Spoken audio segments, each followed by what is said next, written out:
It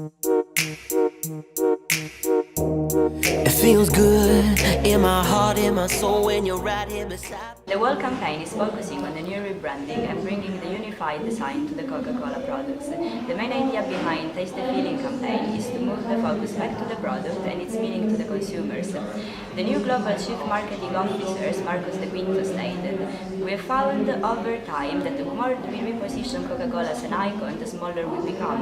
The bigness of Coca-Cola resides in the fact that it's a simple pleasure. So the humble we are, the bigger we are. We want to help remind people why they love the product as much as they love the brand."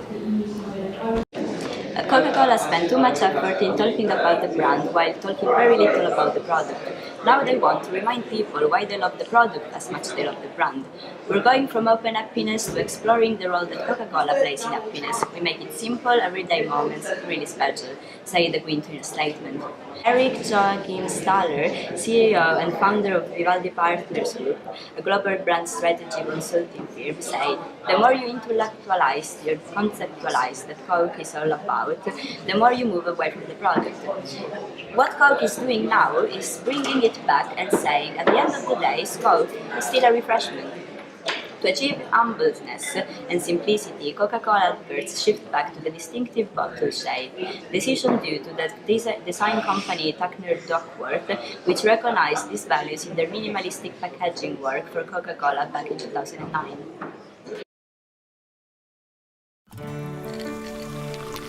The brand plays an essential role, in fact, in a major strategic shift. Coke will adopt a one-brand approach that will promote a unified Coca-Cola brand instead of pushing competing sub-brands. Uniting the Coca-Cola family under the world's #1 beverage brand will extend the global equity and iconic appeal of original Coca-Cola across the trademark. It is the very first time the giant beverage brand is using one so cohesive marketing strategy. Strategy is gonna show everyone that they can enjoy the specialness of an ice-cold Coca-Cola with or without calories, with or without caffeine. The back-to-product strategy won't overshadow the presence of the brand, which will actually be reinforced by the union of multiple products under one big brand, as it is the Coca-Cola brand itself that brings the feelings in. To make you smile, to break the ice, for something special, or for day to day. Cool things down, to refresh your memory. Remembering Montague's neuromarketing experiment that showed people being asked to choose between Pepsi and Coca-Cola without knowing which one they were consuming. The winner was Pepsi, but when the people were told which samples were the Coca-Cola, 3/4 said that the drink tasted better, and their brain activity changed too. Coke lit up the medial prefrontal cortex, a part of the brain that controls higher thinking and memories. The campaign combines most of the elements of the marketing communication mix. In fact, through print adverts, not only their approach evolved into what attracts millennials these days, using Instagram-worthy shots with perfectionistic filters that emphasize the word hipster, but also in the stories these prints tell.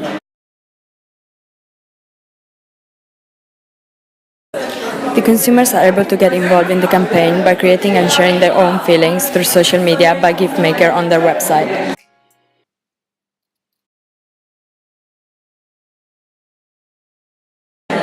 Their TV ads looks into ordinary people's stories, feelings and everyday moments people share while enjoying Coca-Cola. The campaign kicks off with the lead commercial anthem, which presents a series of moments linked by Coca-Cola, such as ice skating with friends, first date, first kiss and first love.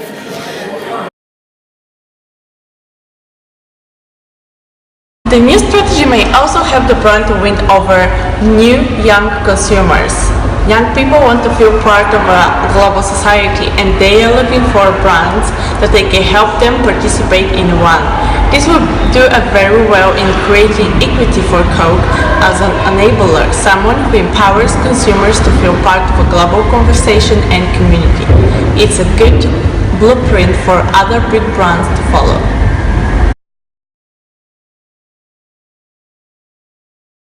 Coca-Cola's branding management claims that Coca-Cola is for everybody.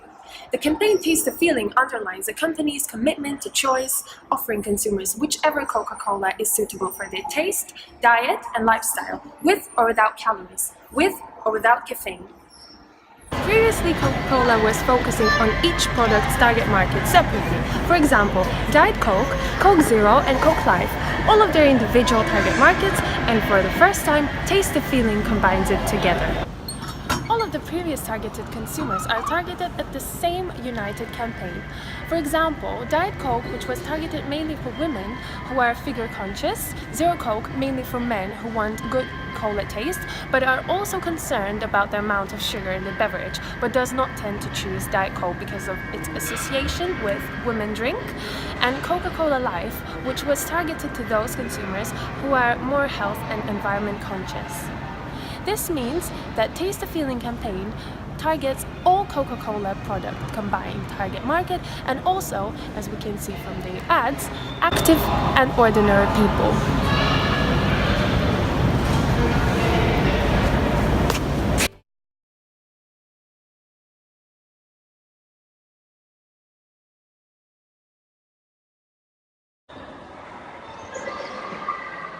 Design Taste the Feeling is anchored in compelling visual storytelling through more than 100 images shot by noted fashion photographer Guy Arroch and Nacho Ricci.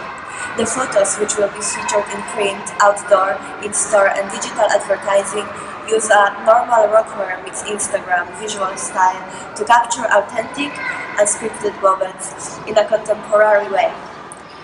Each shot combines familiar Coca-Cola icons, like the contour glass bottle and red disc, with elements of both intimacy and mystery. Coca-Cola is central to each moment, and without it, there is no story. Images are cropped in a way that closes in onto the Coca-Cola bottle, which still telling a personal story. The photography features human moments that blur the boundaries between who people are and what they love to do. In all the creative, Coca-Cola plays a lead role in the scene, enhancing the color, texture, and emotion of the images. Every interaction is unique and made more special through the employment of a Coca-Cola, any Coca-Cola. The company has focused on telling their story through the stories of ordinary people. This is a good way of escaping bad publicity using celebrities. Using celebrities is easier, but if they undergo a bad phase, that can damage the brand's image and may significantly erode and return on their marketing investments. Ace Metrics conducted a study based on 2,600 TV ads and have found that celebrity ads score less than non-celebrity ones when it comes to effectiveness.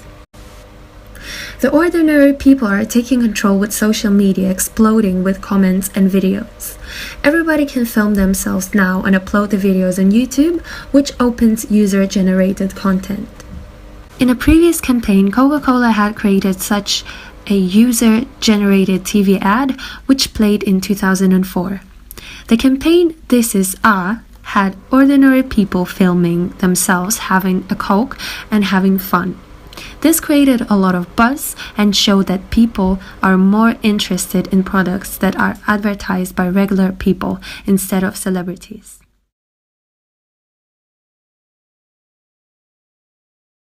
Brands nowadays focus more on creating not just some memorable jingles when it comes to adverts. They now want songs that connect with the people, creating genuine experience, creating stories and memories. When it comes to choosing the right music, most companies focus on already popular songs, finding something that connects with the product or service. Coca-Cola has stepped out of that boundary and has undergone with creating a song based on their own products.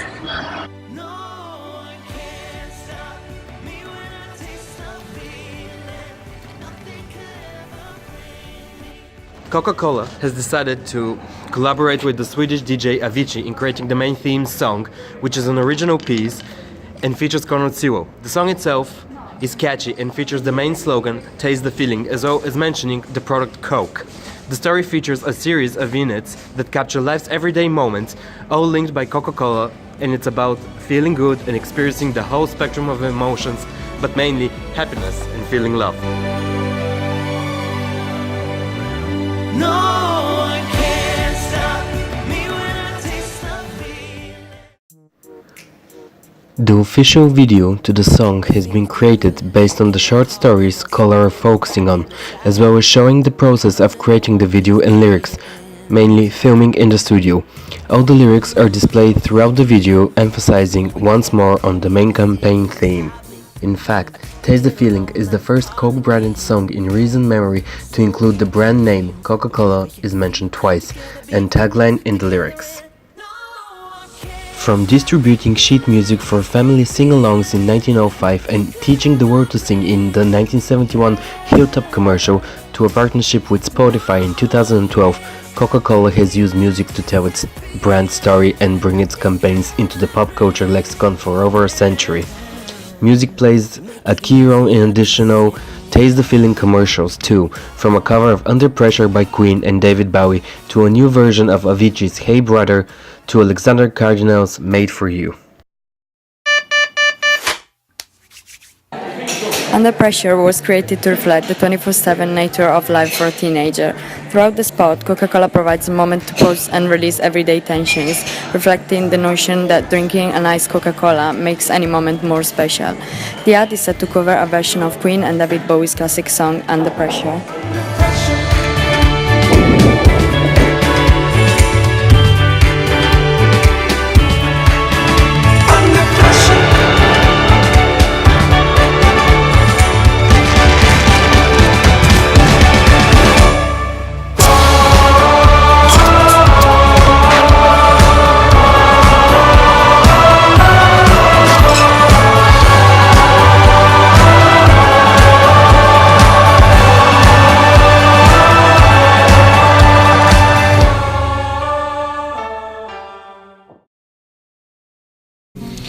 Breakup follows the journey of a young couple who romance each other, experience a breakup, and ultimately reconcile, with Coca-Cola playing an ultimate role at each stage of their relationship.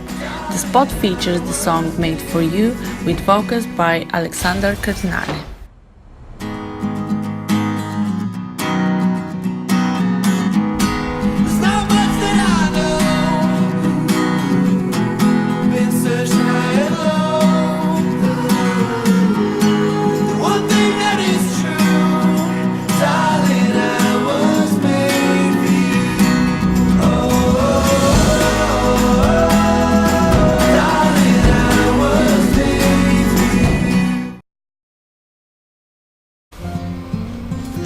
Brotherly love captures the unique relationship between brothers, a universal story of love and conflict. Ultimately, the younger brother finds himself without his Coca-Cola. The older brother comes to his rescue and they enjoy a special moment together. The spot features a new version of the song Hey Brother by Avicii. What if I'm far from home? Oh brother, I will hear you call. If the sky comes falling down. Set in a supermarket, the spot romances the experience of drinking a Coca-Cola. Coca-Cola, please. When a handsome male shopper catches the attention of a female cashier, he pauses to refresh himself with an ice-cold Coca-Cola. Parts from the main theme song have been used in this ad.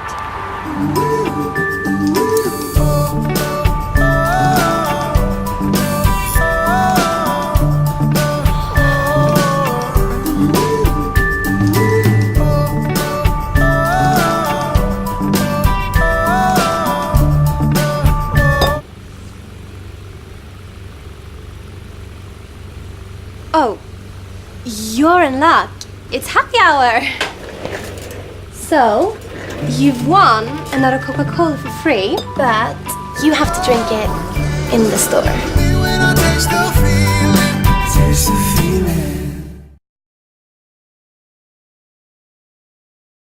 The brand relationship spectrum by academic legend Professor David Eicher and his co-author Eric John Staller became an instant classic in marketing theories.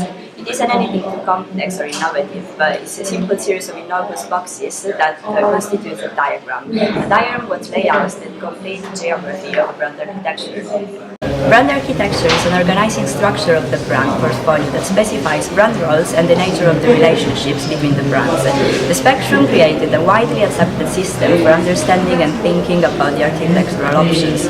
The model is used to argue or assess a brand architecture, and it helps recognizing which brands are best to link or separate for a maximum efficacy.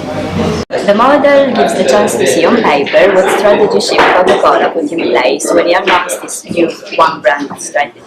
Coca-Cola is not going to be longer divided in sub-brands, instead it jumped down into the branded house, different identity strategy box of the diagram, in which the Coke brand will be focused on the marketing effort with the various products only related to different choice on the target consumers. With the new one brand approach, they're uniting 4 distinct brands under the only umbrella of Coca-Cola, explains John Rose, the general manager of Coca-Cola Greenwich. Our no and lower sugar variants will benefit from this closer association with Coca-Cola, and featuring all variants in our advertising will make it clear that more consumers have the full choice that we offer to them. Coca-Cola is explicitly rejecting the more independent structure and balanced sub-brand strategy that saw sub-brands as being as important as Coke, in favor of a normal branded house approach, in which the focus is going to be on Coke, with the former sub-brands just becoming product options and no more necessitating a distinct positioning or execution strategy. Coca-Cola isn't the first big player moving south when it regards brand architecture. Unilever and P&G did the same in the last decade. This consistent shift away from portfolio independent brands and towards the more traditional corporate brand focus is a huge change in the modern brand management scene. The reason for this migration down in the brand relationship spectrum are several, including financial saving, geographical similarities, the rise of tier and SR, the power of digital communication, and the rise of retail power. Means-end theory and the means-end conceptualization of components for advertising strategy model, other known as MECAS. This approach suggests that the advertisement should contain a message or means that leads consumer to a desired state. The end states are personal values. A means-end chain should start a process in which viewing the ad leads the consumer to believe that using the product will help achieve one of the personal values. This theory forms the basic of the MECAS model that suggests using 6 elements whilst creating ads. Coca-Cola has forbidden words such as fat, Pepsi, God, swear words, and most of the words associated with religion. It also has forbidden insults and generally negative words. For some reasons, bananas is off limits too. However, some consumers still found a way around it. Coca-Cola did not put filters on some languages. Also, Give the Feeling was hijacked and users generated gifts such as diabetes, diarrhea, and so on. That shows that sometimes letting the internet audience to customize things not always works with plan. Among the gifts, we could see things such as social commentaries, sexual diseases, or various issues connected to drink Coke beverages. Coca-Cola has been told previously by public health, with the share of Coke with obesity, memes generated last year. One could argue that despite this issue, it still would generate brand awareness. One of the issues evidenced in the campaign is the lack of representation on target audience. In fact, the campaign was aimed to a global target featuring a product appealing all ages, genders, cultures, and personalities through the emotional appeal generated from images representing everyday little moments. These little moments should have created a connection with consumers from around the world, seeing themselves in the relevant images and finding connection with the brand through the feelings it represents for them. However, the print adverts in particular actually only show a certain type of target audience, more in particular young people, sporty, fit, couples having fun, partying, and posing in the summery set. Frequently, disabled people are absent from advertising. Despite there being around 11 million disabled people in the UK, we can still count the number of disabled people shown on TV adverts right now on one hand. We believe that after Coca-Cola claiming that their products are for everybody, disabled people should also be included in their adverts. There are some brands that have represented disabled in their advertisements which are enjoying a great success. One of which is the Guinness one from 2013, where 6 middle-aged men on wheelchairs playing a fierce game of basketball. The advert is simple, but at the same time leaves the audience with heartwarming feelings. In our opinion, an advert with similar meaning, emotion, and attention is missing in the Taste the Feeling campaign. An advert that will celebrate the difference and indeed disability, and will show that enjoying a bottle of Coke tastes the same for everyone. So we can feel forever, you feel together, be real together, and no one can stop. We